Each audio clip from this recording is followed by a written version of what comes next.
students, I'm Meenakshi Vyani and welcome to my channel. हम Indian economy कर रहे थे। इंडियन इकोनॉमी का जो पहला वाला चैप्टर है उसका हमने फर्स्ट पार्ट किया था, जो इंट्रोडक्शन वाला था कि ब्रिटिश रूल के टाइम पे क्या हाल था हमारा, क्या चीज़ें चल रही थी, कैसे चल रही थी, यानी कि जो Indian economy on the eve of independence के बारे में मैंने बताया था। उस समय जो मैंने बताया था पिछले वीडियो में, वो ज़्यादातर एग्रीकल्चर को लेकर के था कि जो background stagnant and non vibrant agriculture हो गया था ब्रिटिश के आने के बाद, उसके पहले नहीं। सेकेंडली, ब्रिटिश राज के पहले रूरल इंडिया जो था, हम कह सकते हैं हमारे पास सेल्फ कंटेन्ड विलेजेस थे, ठीक है। लेकिन बाद में जो विलेज कम्युनिटीज थी, फार्मर्स एंड फंक्शनरीज, ये सब थे। लेकिन उनके आने के बाद बहुत बुरा हाल हो गया और जो फार्मर्स थे क्रॉप फार्मिंग करते थे या कैटल फार्मिंग करते थे, जबकि फंक्शनरीज जो थे वो एसेंशियल सर्विसेज देते थे। जैसे ये जो ब्लैक स्मिथ्स होते थे वो अपना काम करते थे, washerman, shoe makers, they were also there, fine. उसके बाद हमने ये किया था कि कोई बीच में बिचौलिए नहीं थे, मतलब ये जमींदार उम्मीदवार नहीं थे स्टेट एंड फार्मर्स के बीच में।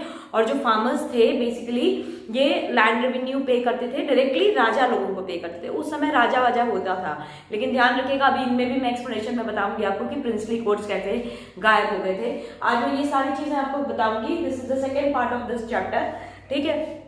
प्रॉस्पेरिटी थी, स्टेबिलिटी थी, और मेरे ख्याल से इतना पैसा था हमारे पास, इतने प्रॉस्परस थे, इतना स्टेबल था, इतना भाईचारा था कि अल्टीमेटली इसी चीज से जेलस होकर के जो ब्रिटिशर्स थे उन्होंने इस चीज का फायदा उठाया था। अगर आपको पता हो तो they basically came to India trading करने के लिए, वो लोग बेसिकली आए थे।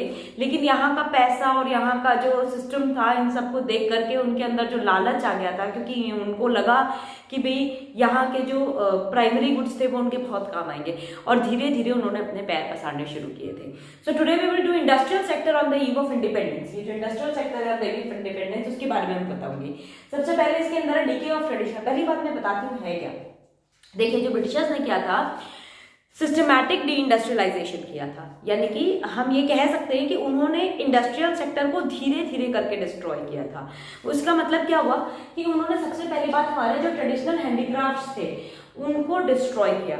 हमारे यहाँ के हैंडीक्राफ्ट्स बहुत डिमांड में थे, ठीक है, और अल्टीमेटली अब्रॉड भी जाते थे हमारे यहाँ की जो चीज़ें थी। हमारे यहाँ के बुनकर इतने अच्छे होते थे, लेकिन क्या हुआ कि इन्होंने डिस्क्रिमिनेटरी पॉलिसीज लगाई और उसकी वजह से हमारा जो हैंडीक्राफ्ट था बिल्कुल डीके होकर के खत्म हो गया। सेकेंड ये हुआ कि मॉडर्न इंडस्ट्रीज का नाम भी नहीं था, बहुत ज़्यादा स्लो ग्रोथ था हमारे यहाँ मॉडर्न इंडस्ट्रीज का। क्यों? और इसीलिए हमारे पास में भी क्योंकि इन्वेस्टमेंट अपॉर्चुनिटीज ही नहीं थी, ठीक है। Now I will tell you about decay of handicrafts. Decay of handicrafts, आपको पता है ब्रिटिश रूल के पहले इंडिया का जो हैंडीक्राफ्ट था वर्ल्ड वाइड वो फेमस था, लोग डिमांड करते थे उसकी, ठीक। उसके बाद इन्होंने क्या किया, जब ब्रिटिशर्स आए तो they didn't like this thing. वो नहीं चाहते थे कि इंडिया सेल्फ सफिशिएंट रहे, तो उन्होंने क्या किया कि इंडिया को उन्होंने as a best source of raw material as, well as एज उनको लग रहा था कि उनके लिए यहाँ पे बेस्ट इंडस्ट्रियल प्रोडक्ट को बेचने की बेस्ट जगह भी वो यही है। अकॉर्डिंगली उन्होंने डिस्क्रिमिनेटरी ट्रेड पॉलिसी फॉलो करी। उन्होंने क्या किया ब्रिटिशर्स ने कि टैरिफ फ्री एक्सपोर्ट किया रॉ मटेरियल का इंडिया से ब्रिटेन में, ठीक है, फ्रॉम इंडिया। और ब्रिटिश गुड्स जो थे वो वहां से यहाँ लाते थे फ्री इम्पोर्ट करके, ठीक। एट द सेम टाइम जब इंडियन गुड्स एक्सपोर्ट होते थे, जैसे हमारे यहाँ के हैंडीक्राफ्ट प्रोडक्ट और ये सब, तो वो बहुत हेवी टैक्सेस के साथ करते थे, जिसकी वजह से उसका कॉस्ट जो था वो बढ़ जाता था। तो इतनी महंगी चीज़ें जो थी इंटरनेशनल मार्केट में कोई खरीदता नहीं था, इसकी वजह से इनका जो कॉम्पिटिटिवनेस था हमारे इंडियन हैंडीक्राफ्ट का वो रिड्यूस कर गया। सेकेंडली क्या हुआ था कि एज अ कंसिक्वेंस जो ब्रिटिश प्रोडक्ट्स थे वो इंडियन मार्केट गेन करने लग गए। जो इंडियन हैंडीक्राफ्ट था वो, देखिए मैं आपको दो अगर ऑप्शन देती हूँ कि आपको मैं एक हाथ का बुना हुआ चीज़ देती हूँ, मतलब हाथ की जो जिसपे कढ़ाई की भी रहती है, और दूसरा सेम डिज़ाइन सेम चीज़ अगर मैं आपको मशीन का देती हूँ। ऑब्वियसली मशीन मेड वाला जो होता है वो सस्ता होता है, मशीन की भी एम्ब्रॉयडरी होती है वो बहुत सस्ती पड़ती है in comparison to hand embroidery. तो आप कहोगे एक ही बार दो बार तो पहनना है, मैं तो यही पहन लूंगा सस्ता वाला। तो यही हमारे साथ हुआ। हम वो अपने मशीन वाले गुड्स जो थे वो यहाँ ले आए, अपनी मशीन एम्ब्रॉयडरी यहाँ ले आए, तो हमारे जो हैंडी बुनकर थे उनका काम जो था लगभग बंद हो गया। Next, disappearance of princely courts. देखिए you can see disappearance of princely courts. इसमें क्या हुआ था, आप देखिए ये ना ऐसा स्क्रीनशॉट आप इसको सेव कर लीजिए, ये ऐसा शॉर्ट नोट्स है।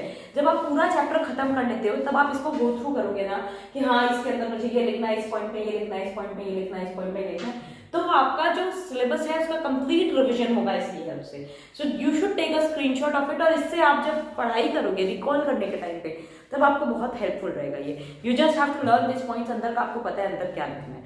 हम जब रिवीजन करते थे तो ऐसे ही करते थे, खुद से लिख करके करते थे ये चीज़ें, ठीक।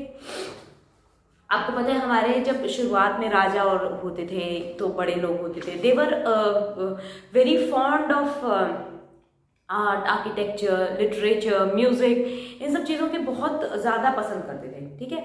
लेकिन जब से, और वो पेट्रोनाइज करते थे हमारे हैंडीक्राफ्ट वगैरह को, लेकिन जब ब्रिटिश लोग आए तो उन्होंने क्या किया कि ये प्रिंसली कोर्ट वाला सिस्टम ही बंद कर दिया।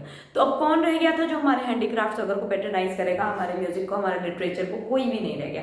तो इसकी वजह से भी हमारी जो हैंडीक्राफ्ट इंडस्ट्री थी ये काफ़ी ज़्यादा डिस्ट्रॉय हुई। नेक्स्ट है competition from machine made goods. जैसा मैंने अभी आपको बताया कि भाई ब्रिटिशर्स अपने मशीन मेड गुड्स अपने हमारे यहाँ ले आए, तो उसकी वजह से हमें इतना नुकसान हुआ क्योंकि उनके गुड्स सस्ते होते थे, हमारे हाथ की चीज़ें जो होती थी वो ज़्यादा महंगी पड़ती थी और उसमें मेहनत भी बहुत ज़्यादा थी। तो अल्टीमेटली धीरे धीरे करके हमारा काम जो था वो शट डाउन होने लग गया।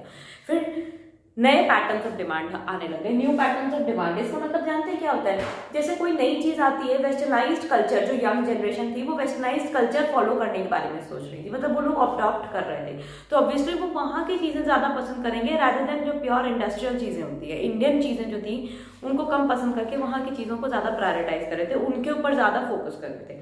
तो इसकी वजह से भी काफ़ी नुकसान हुआ हमें। न्यू पैटर्न्स ऑफ डिमांड के बाद introduction of railways in India. India में आपको पता है रेलवेज ब्रिटिशर्स ही लेकर के आए थे, उसकी वजह से जो ब्रिटिश का लो कॉस्ट गुड्स का मार्केट था वो काफ़ी एक्सपैंड कर गया हमारे यहाँ पे, और हमारा जो हाई कॉस्ट इंडियन प्रोडक्ट था वो श्रिंक करने लग गया। ये बहुत बड़ा ड्रॉबैक हुआ था और इसकी वजह से जो प्रोसेस था, हमारा जो इंडियन हैंडीक्राफ्ट था वो डिके हो गया, हमारी बहुत सी इंडस्ट्रीज जो थी वो शट डाउन भी हो गई, ठीक है। तो उन्होंने हमारे साथ कुछ भी अच्छा नहीं किया, जो अच्छा हुआ वो बाय डिफॉल्ट हुआ है, मतलब उनका खुद का कोई हाथ नहीं था हमारे देश में कुछ भी अच्छा करने में। नेक्स्ट है हमारा topic bleak growth of modern industries. हमारे यहाँ की जो मॉडर्न इंडस्ट्रीज थी उनका ग्रोथ बहुत ज़्यादा पुअर था। 3 ऑब्जर्वेशंस बेसिकली देखे थे। ब्रिटिश राज के समय में जो मॉडर्न इंडस्ट्रीज थी उनका बहुत ब्लीक मतलब बहुत स्लो ग्रोथ था। तो बेसिकली 3 ऑब्जर्वेशंस देखे गए थे। कुछ इंडस्ट्रीज जो थी वो प्राइवेट एंटरप्रेन्योर्स ने इस्टेब्लिश की थी, जैसे क्योंकि यहाँ पे इन्होंने इतनी कमी देखी, जैसे टाटा आयरन एंड स्टील उस समय इस्टेब्लिश हुआ था, sugar industry, cement industry, paper industries. तो ये इसीलिए जो वर्ल्ड वाइड स्कैरसिटी थी उसको देखने के बाद ये इंडस्ट्रीज इस्टेब्लिश हुई थी।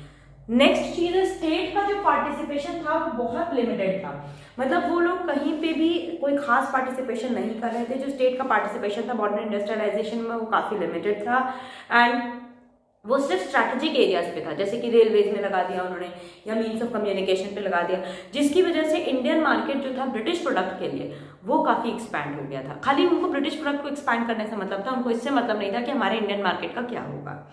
नेक्स्ट चीज़ हुई है कि कोई कैपिटल गुड्स इंडस्ट्री जो थी नहीं थी, अच्छी कैपिटल गुड्स थी, सिर्फ नाम की थी capital goods industries. Basically they were not giving us anything, उनसे हमको कोई फायदा नहीं हो रहा था।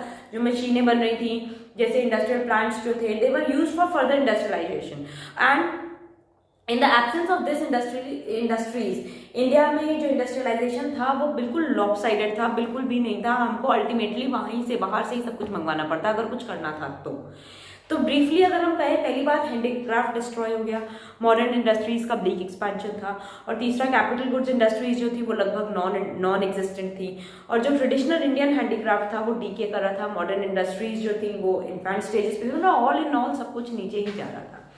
नेक्स्ट है हमारा foreign trade under British rule. देखिए हम उस समय हमारा क्या हाल था, हम एक्सपोर्टर थे प्राइमरी प्रोडक्ट्स के, हमारे यहाँ से जितने रॉ मटेरियल्स थे वो अपने यहाँ लेकर के जाते थे और अपने यहाँ की इंडस्ट्रीज एक्सपैंड कर रहे थे। आपको पता होगा कि जब ब्रिटिशर्स ने इंडिया में राज किया था तब उनके यहाँ पे इंडस्ट्रियल रिवोल्यूशन आ गया था, क्योंकि वहाँ पे वो जितनी चीज़ें बनाते थे वो हमारे यहाँ आकर के उसको बेचते थे। रॉ मटेरियल हमारा फ्री में लेकर के जा रहे थे और वहाँ से बना करके यहाँ ला के हमारी ही चीज़ को मतलब फिनिश्ड गुड्स को, हमारे ही प्रोडक्ट के फिनिश्ड गुड्स को वो हमें ही ला करके और महंगे दामों पे बेच रहे थे। So they were importer of finished goods, we became importer of finished goods and exporter of primary products. ठीक, नेक्स्ट इंडिया के फॉरेन ट्रेड पे जब ब्रिटिशर्स आए तो उन्होंने पूरा मोनोपोली अपनी इस्टेब्लिश कर दी। मतलब कि यहाँ से अगर फॉरेन ट्रेड हो रहा है तो सिर्फ ब्रिटेन में हो रहा था, ब्रिटिश में हो रहा था, ब्रिटिशर्स के पास हमारे सारे गुड्स जा रहे थे और कहीं पे भी नहीं। बाकी हम सब जगह से जो थे कट ऑफ हो गए थे, ठीक है। सो मोनोपोली हो गई थी उनकी। मोर देन 50% जो था हमारा इंडिया का फॉरेन ट्रेड जो था it was directed towards great Britain और कहीं नहीं था।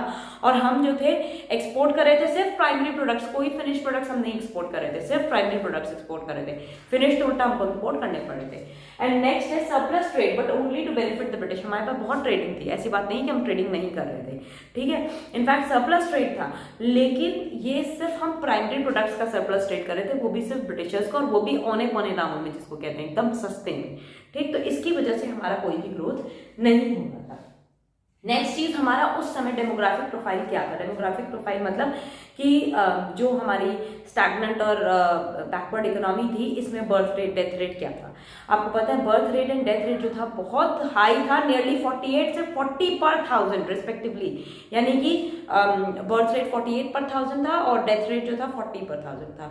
फिर इन्फेंट मोर्टेलिटी रेट अगर आप देखेंगे तो बच्चे डेथ जो थी चिल्ड्रन की बिलो द एज ऑफ 1 पर 1000, तो अगर हम वो देखें तो देवर 218 पर 1000 थी, जबकि आज जो है वो 32 पर 1000 है, ठीक है।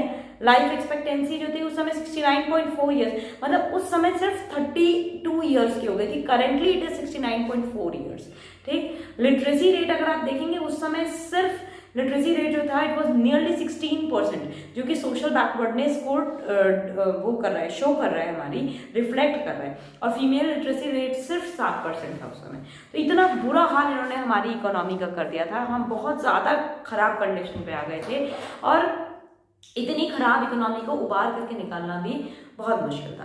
मेरे नेक्स्ट वीडियो में मैं आपको डेमोग्राफिक ट्रांजिशंस एंड इनके बारे में बता दूंगी, आपको जो ऑक्यूपेशनल स्ट्रक्चर और प्लस क्वेश्चन आंसर्स को डिस्कस जरूर करूंगी कि भी आप इनको कैसे लिखोगे। That is I am making this next video. Otherwise 1 page 2 page का चैप्टर है वो अभी भी खत्म हो सकता था, लेकिन मैं आपको इनके क्वेश्चन आंसर्स जरूर डिस्कस करके बताऊंगी। So if you like my explanation, if you like my channel, then please do like share subscribe. नीचे रेड बटन है, प्लीज उसे दबाइए, साथ में बेल आइकन दबाइए घंटी वाला, ताकि आपको पता चले जब मेरा नेक्स्ट वीडियो आएगा। और ये एज अ नोट्स आप इसको समझिए, शॉर्ट में है, अंदर का मैटर सिर्फ अब आपको लिखना रह जाता है, मेन आपकी हेडिंग्स यही होंगी इनके अंदर की। So please do like my channel, subscribe करिए, शेयर करिए अपने फ्रेंड्स के साथ, so that they can also get benefited. And goodbye for today.